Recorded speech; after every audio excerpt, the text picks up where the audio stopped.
When I was young, my life was forever changed.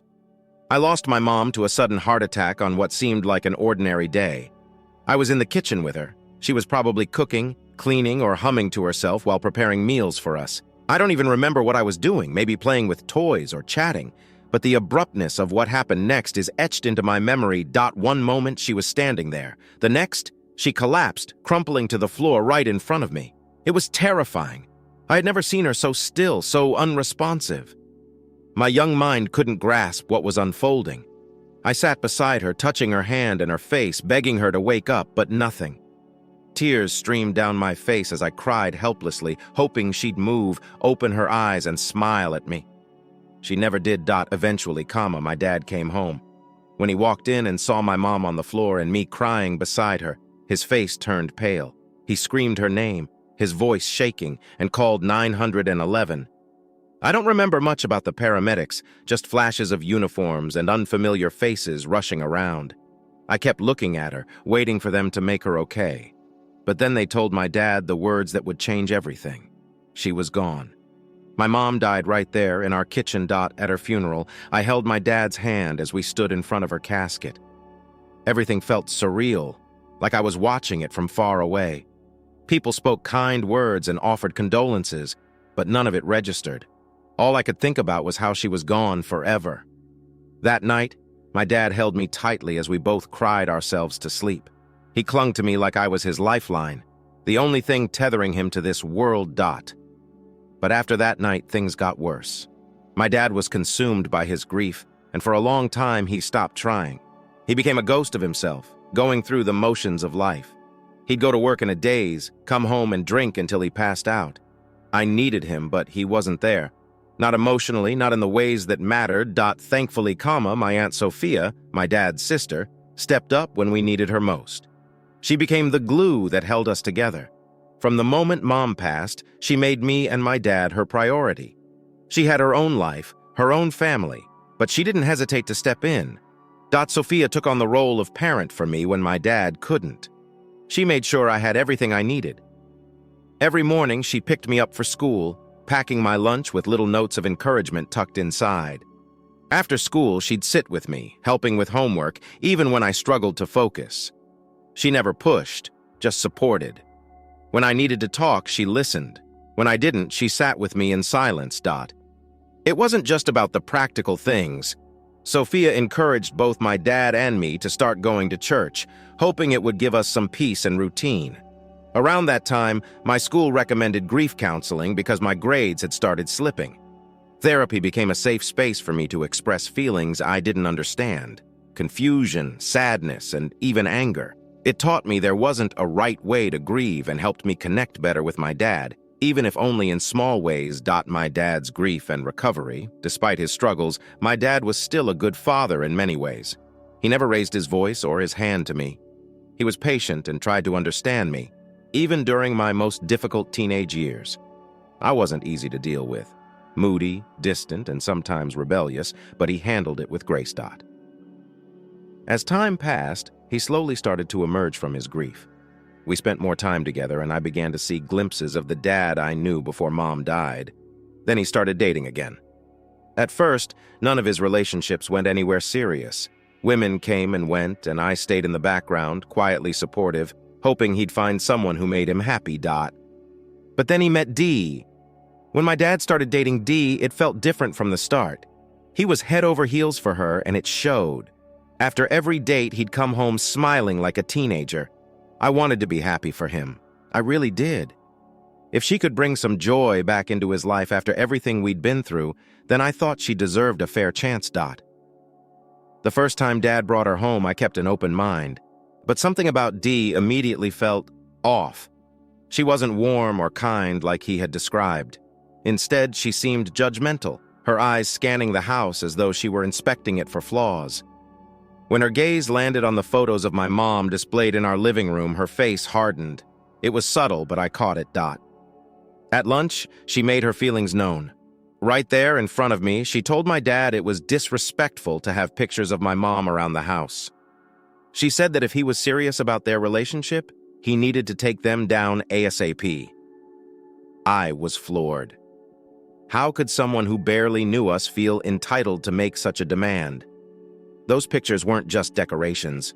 They were memories of my mom, of the life we had before she died. What hurt the most wasn't her words, though. It was my dad's response. Without asking me how I felt, he packed up every photo of my mom and locked them in the attic. Just like that, her presence in our home was erased, as if she had never existed. As Dad and Dee's relationship progressed, she started coming over more often, bringing her 2 kids with her. They were wild, always running around, knocking over furniture, spilling food, and leaving a mess wherever they went. They had no sense of boundaries. They'd wander into my room without permission, touch my things, and even try to take some of them. At first, Dee encouraged me to bond with them, saying it would help us become a family. But it quickly became clear that she just wanted a built-in babysitter. She expected me to entertain her kids so she and Dad could have more alone time. I resented it, but my dad urged me to give them a chance. He said it was important to him that I try to embrace them. So I tried, for his sake. But the more I tried, the more it felt forced. I couldn't connect with Dee or her kids. There was too much tension, too much resentment. Eventually, I started avoiding them altogether. Whenever Dee and her kids came over, I'd retreat to my room and stay there until they left. It wasn't long before Dee noticed. One evening, after another visit where I'd barely spoken to her kids, Dee snapped. She and my dad got into a huge argument. Her voice echoed through the house as she accused me of being a bad brother to her children. Then she stormed up to my room, banging on my door, yelling that I needed to be taught a lesson. I couldn't believe her audacity. She was in my house, screaming at me, acting like she had any right to discipline me. She had no idea what I'd been through, no understanding of the pain my dad and I had experienced after losing my mom. Yet here she was, trying to force me into a role I never asked for. The worst part? My dad didn't defend me. He stood there silently, letting her rant. When she finally left, he came to my room, not to apologize or even check on me, but to tell me it was my fault. He said Dee was a good woman who had been abandoned by her ex-husband, and she and her kids were just looking for stability. According to him, I was the one making things difficult. I was speechless. He was asking me to ignore my feelings and sacrifice my peace, all because he wanted to make things work with Dee. It felt like a betrayal, like I didn't matter anymore. I told him I had no problem with him dating Dee, but I wasn't going to force a relationship with her or her kids. I could be polite, I could be civil, but that was as far as I was willing to go. Apparently, my honesty wasn't what Dad wanted to hear. The next week, he blindsided me by taking me to a family counseling session with Dee. From the moment we walked in, it was clear she had an agenda. She painted herself as the victim, saying she just wanted her kids to feel accepted and that I was the one standing in the way of their happiness. At one point, she even started crying, claiming she'd tried everything to connect with me, but I refused to let her in. Her tears felt fake, like a performance. Still, my dad comforted her, nodding along as if everything she said was gospel. When the therapist finally turned to me and asked for my perspective, it was the first time in months that anyone had cared about what I wanted. I told her the truth. I didn't want a deep relationship with Dee or her kids. I was willing to be polite and civil, but that was all I could offer. Dee didn't take that well. She jumped in saying her kids deserved to be loved fully and that I needed to move on from my mom's death. She said it had been years, and it was time to stop grieving and embrace the new family she was offering. Her words hit me like a punch to the gut. They weren't just insensitive, they were cruel. My mom's death wasn't something I could just move on from. It shaped who I was, and now this woman who barely knew me was trying to erase my mom from my life entirely. Hearing Dee say I needed to move on from my mom wasn't just painful, it was enraging. She didn't understand, and worse, she didn't care to. What made it even harder to swallow was my dad's reaction. Instead of defending me or standing up to her, he agreed. He told me I needed to come out of my shell and see how wonderful life could be with Dee and her kids. That was the moment something broke inside me. For the first time, it felt like my dad wasn't just choosing Dee over me. He was choosing to forget Mom entirely. It was like his desire for this new family had blinded him to everything else, including the pain I was still carrying. Thankfully, the therapist wasn't swayed by Dee's performance. She calmly pointed out that Dee and my dad were pushing me too hard and not giving me the space I needed to process everything. For the first time, someone validated how I felt. I wasn't crazy, and I wasn't wrong for feeling the way I did. Dee didn't take the criticism well. Her face turned red, and I could tell she was furious. She barely said another word for the rest of the session, but the tension was palpable. On the drive home, her anger boiled over. She started ranting about the therapist, calling her biased and accusing her of taking my side just because I was a kid. It was like she couldn't handle the idea that she might not be right about everything. Then she crossed a line I'll never forget. In the middle of her tirade, she snapped, "Your mom would be ashamed of you for not letting your dad be happy. You're holding him back." I froze. Her words hit me harder than anything else she'd said. She dared to use my mom's memory against me to guilt me into submission. It wasn't just disrespectful. It was cruel beyond belief. I'd been holding back for so long, trying to keep the peace for my dad's sake, but in that moment I couldn't anymore. I snapped. The words came out of me in a flood of anger and pain. I told Dee I hated her, that I wished she and my dad had never met, and that she was nothing but a toxic presence in our lives. I called her out for being manipulative, for using her kids as an excuse to bulldoze over my boundaries, and for trying to erase my mom from my life. Then I turned to my dad. I let it all out, the resentment, the betrayal, the hurt I'd been carrying for months. I reminded him that I was his family, that I had stood by him through everything after Mom's death, and now he was letting Dee treat me like I didn't matter. I told him he had failed to protect me, failed to stand up for me, and failed to honor my mom's memory. Dee started crying, big dramatic sobs. But I didn't care. I was done. My dad just stood there looking torn and conflicted, but he didn't say anything to defend me. Instead, he grounded me when we got home like I was the one who had done something wrong. That night, after Dee left, my dad came to my room. I thought maybe he was going to apologize or try to make peace, but instead he dropped a bombshell. He said he'd made a decision. I needed to leave the house. He explained that he wanted a future with Dee, and that couldn't happen with all the tension between us. He said I'd be moving in with Aunt Sophia permanently, and that he would continue to pay for my school expenses until I turned 18, but after that he was done. I was speechless. My own father was choosing Dee over me. He was sending me away, his own child, so he could have a fresh start with her. The betrayal was so deep it felt like the floor had been ripped out from under me. I couldn't even cry. I was too shocked. When Aunt Sophia came to pick me up later that week, she was furious. She hadn't known the full extent of what was happening until my dad asked her to take me in. As soon as she arrived, she marched into the house and confronted him. They had a screaming match in the hallway, with her calling him out for abandoning me and warning him that this decision would ruin our relationship forever. But my dad wouldn't budge. He kept repeating that he deserved to be happy, like that was the only thing that mattered.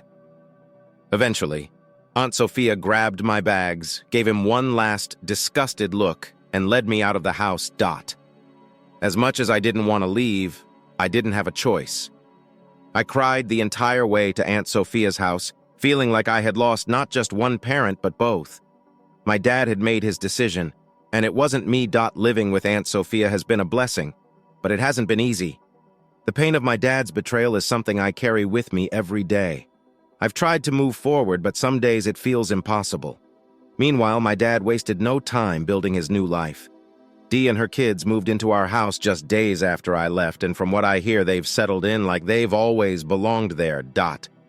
Then, just when I thought I was starting to heal, Aunt Sophia received a wedding invitation from my dad and Dee. Seeing it felt like another punch to the gut.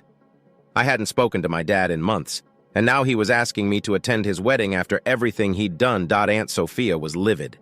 She called my dad and tore into him, accusing him of trying to rub his happiness in my face. But he didn't back down. He insisted I had to come, for appearance's sake, so people wouldn't question why I wasn't there. The wedding invitation was the final straw for me. My dad didn't care about making amends or even acknowledging the hurt he'd caused me. All he cared about was appearances, making sure his new life with Dee seemed perfect to everyone else. It wasn't about me. It was never about me. Aunt Sophia was furious on my behalf. She called my dad to confront him, her voice full of anger and disbelief. She asked him how he could possibly expect me to show up after everything he'd done. But my dad, true to form, brushed it off. It's important for the family to see us together. People will talk if he's not there. The audacity of it all made me sick. I wasn't his son anymore, just a prop to make his life look better. Aunt Sophia told him in no uncertain terms that he was being selfish and cruel, but he wouldn't listen. He insisted I needed to come, not for him, but for the family. He wanted to save face, and I was the pawn he needed to do it. At first, I was adamant that I wouldn't go. Why should I? After everything he'd done, he didn't deserve my presence. But Aunt Sophia, being the wise woman she is, suggested something different. You don't go for him, she said. You go for yourself. Let people see the truth. Let them know what kind of man he really is. When the day of the wedding came, I felt like I was walking into enemy territory. Aunt Sophia and I arrived together, and from the moment we stepped in, I could feel the weight of every stare. People looked at me curiously, some with pity, others with confusion. My dad and Dee were standing at the front, greeting guests.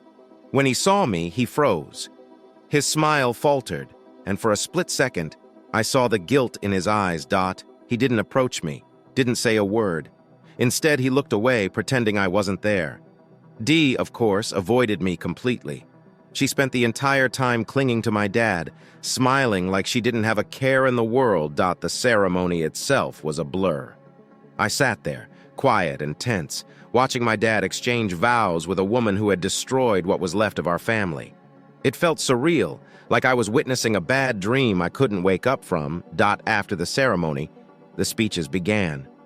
Guests took turns standing up, talking about love and family, about how happy they were for my dad and Dee. Each word felt like a slap in the face. Then someone suggested I say something. My dad's face paled. Dee looked nervous, her smile twitching as she glanced at him. They both knew I wouldn't let this moment pass. For once, I had the floor, and I wasn't going to waste it. I stood up, took the mic, and plastered on the biggest, fakest smile I could muster.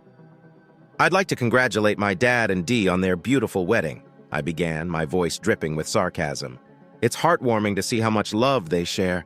After all, it takes a special kind of love to throw your own child out of the house to make room for someone else. The room went silent. All eyes turned to my dad and Dee, their faces frozen in shock. I kept going, my voice steady and clear. My dad must really love Dee, considering he chose her and her kids over his own son. It's inspiring, truly. So let's all raise a glass to this amazing, selfless couple. By the time I finished, the air was heavy with tension. My dad looked like he wanted to crawl under the table, and Dee's face was bright red. Aunt Sophia stood up next, her voice firm and unapologetic.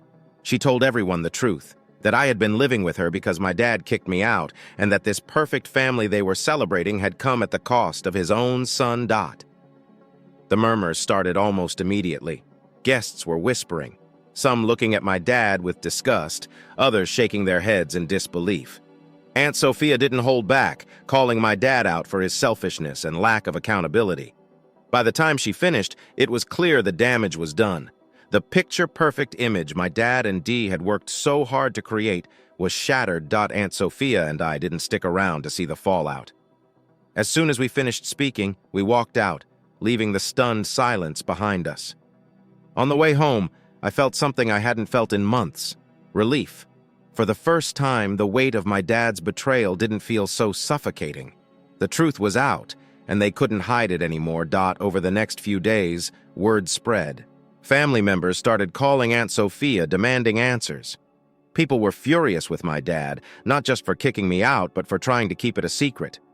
The carefully constructed facade he and Dee had built was crumbling, and there was no way to salvage it. After the wedding, the fallout was almost immediate. Family members were calling non-stop, furious at my dad for the way he had treated me.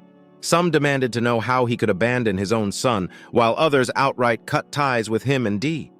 The image they'd tried so hard to present, this perfect, happy family, was shattered. And while I felt some relief that the truth was finally out, it didn't erase the pain of everything that had happened. My dad tried to reach out a few days after the wedding. At first, it was through texts, short, stiff messages about how things got out of hand, and how he wanted to talk. When I didn't respond, he called Aunt Sophia, but she was having none of it. She told him point blank that he wasn't welcome in our lives unless he was ready to take accountability for what he'd done. Then, I got the text that made my stomach turn. My dad said Dee was furious about the wedding and that I had humiliated them on their special day. He said I had overreacted and that if I apologized to Dee, we could put this behind us. He even offered to let me move back into the house as if that would somehow make everything better. It wasn't an apology. It wasn't even close. He didn't acknowledge the hurt he'd caused or the damage he'd done to our relationship. He just wanted to sweep everything under the rug for his convenience. I stared at the message for a long time, feeling the familiar ache of betrayal creeping back in. But this time I didn't cry. I didn't feel helpless. I just felt done. I replied with a simple message, "No." I told him I wasn't coming back. Not now, not ever. I said I was done trying to fix something he'd broken, and that I wasn't going to apologize to Dee because I had nothing to apologize for. I told him he'd made his choice, and now he had to live with it. For the first time, I felt like I had taken control of the situation. My dad could make all the excuses he wanted, but I wasn't going to let him manipulate me anymore. I wasn't going to be a part of his life on his terms, pretending everything was fine when it wasn't. In the weeks that followed, I focused on rebuilding my life. Aunt Sophia has been my rock through all of this, always reminding me that I deserve better. She's not just an aunt to me anymore. She's my second mom, the kind of parent I needed when my dad couldn't be one. I'm working hard to make a future for myself. I'll be 18 soon, and I'm determined to be independent. I want to prove to myself that I can build a life that isn't tied to my dad or the pain he caused me. I want to be someone my mom would have been proud of. As for my dad, I don't know what the future holds. Maybe one day he'll realize what he lost, but I'm not waiting around for that. He made his choice, and now I'm making mine. Looking back, I've learned a lot about grief, love, and what family really means. Family isn't just about blood. It's about the people who show up for you, who stand by you when everything falls apart. For me, that's Aunt Sophia. She's the reason I've been able to keep going, even when it felt like the world was against me. I'm not sure if I'll ever forgive my dad. Maybe someday, but not now. The wounds are still too fresh, the betrayal too deep. What I do know is that I'm stronger now than before. I've learned to stand up for myself, to set boundaries, and to walk away from people who don't value me. To anyone reading this who's been through something similar, you're not alone. It's okay to feel hurt, angry, and betrayed. It's okay to grieve the family you thought you had. But remember this, you're not defined by the people who let you down. You're defined by how you rise after the fall. Stay strong, and don't let anyone dim your light. You deserve love, respect, and happiness. And it's okay to demand those things, even from family. And as for my dad and Dee, they can keep their perfect family. I'm building something better, something real story too. It's time to raise a chair. Today in the Art Lounge, we have another fantastic story for you. As it happens, the only things Opie's mother left in our lounge today were a baseball card collection and a lesson on perseverance. Grit is sometimes the true legacy.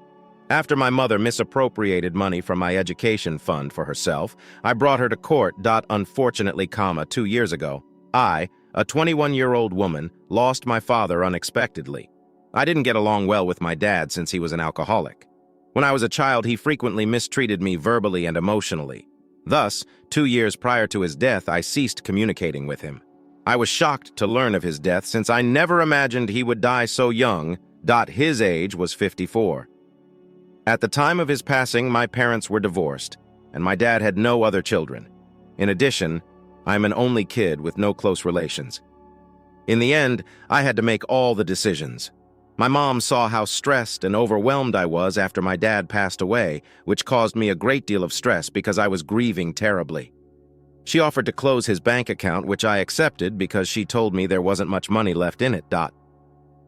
Due to her intense resentment about the divorce, my mother didn't provide me with much assistance. In addition, she is often a pretty frigid person. After only a few days, she began to gripe about my having to move on. He wasn't a decent father, so why should I care? Even though I wasn't talking to him when he passed away, she insisted that I should focus on the living parent rather than the deceased. In the back of my mind, I was still struggling to accept his passing. I always believed that eventually he would be able to kick his addiction and return to us a different person. My partner, who is 27 years old, was 24 when I was up at his apartment picking up some paintings about a month after my dad's death. I received a call from my mother as we prepared to return. She informed me that she had suffered a stroke and was in the hospital.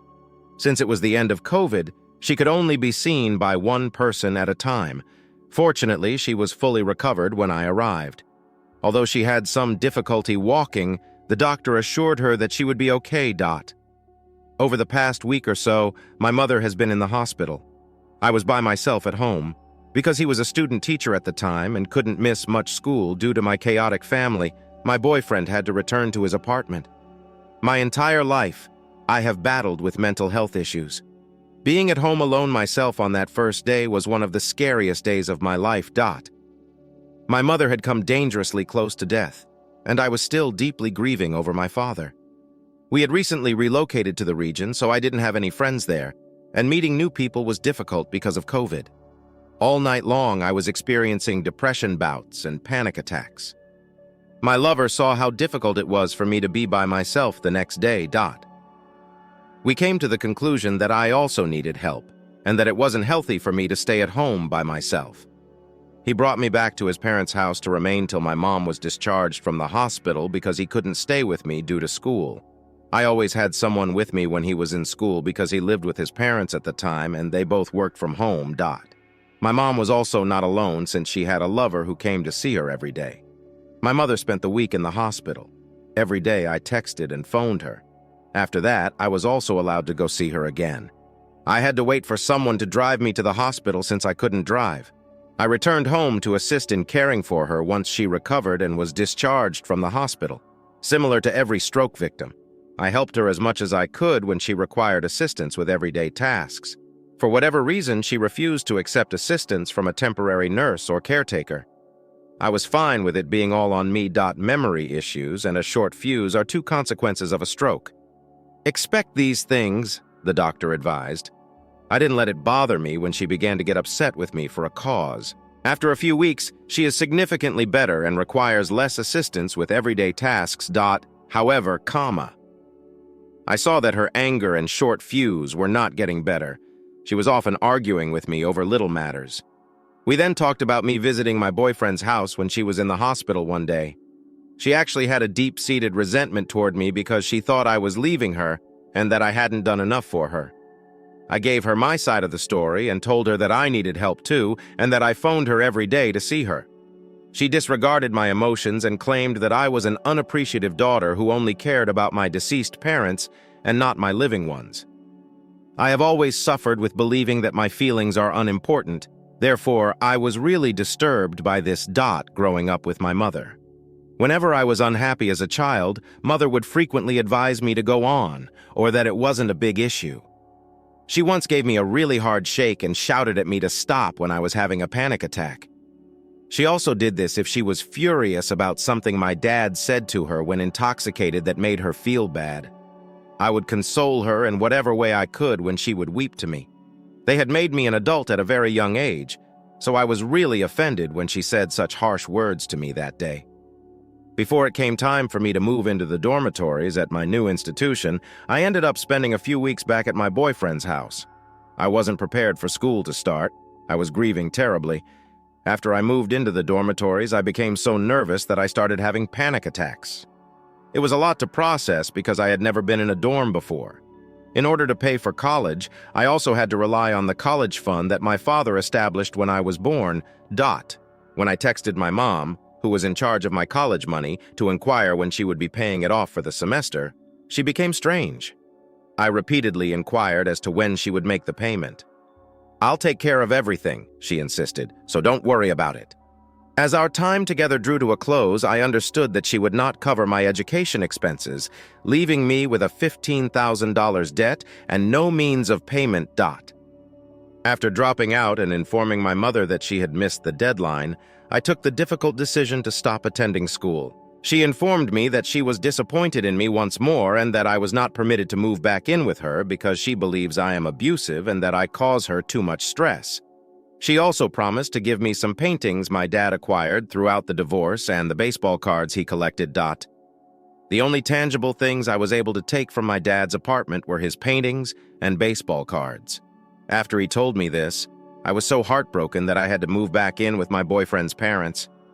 Over the course of the following 6 months, I tried many times to get in touch with my mother about my college fund and to ask for assistance in covering the cost of my dad's funeral, which hasn't happened yet.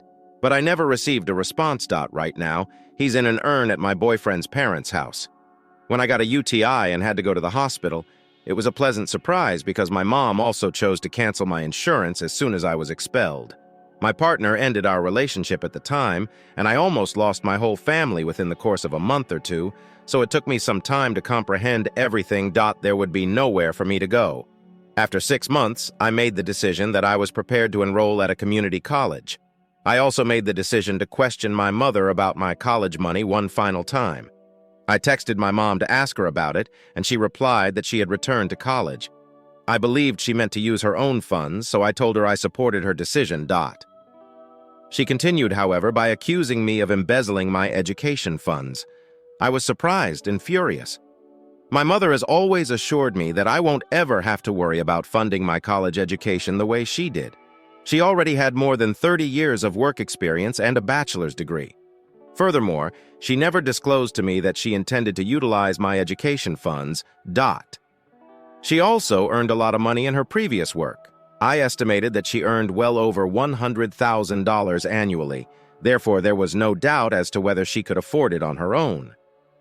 "How long have you been spending my college fund?" I questioned her. And it turns out that ever since I had to drop out of college 6 months earlier, my mom had been taking advantage of my education fund for herself.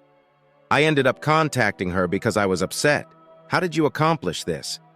"That was produced for me by Dad. You also claimed that it was mine." In reaction, my mother texted me back to say that I was obscene and money-hungry and that she was more in need of it than I was.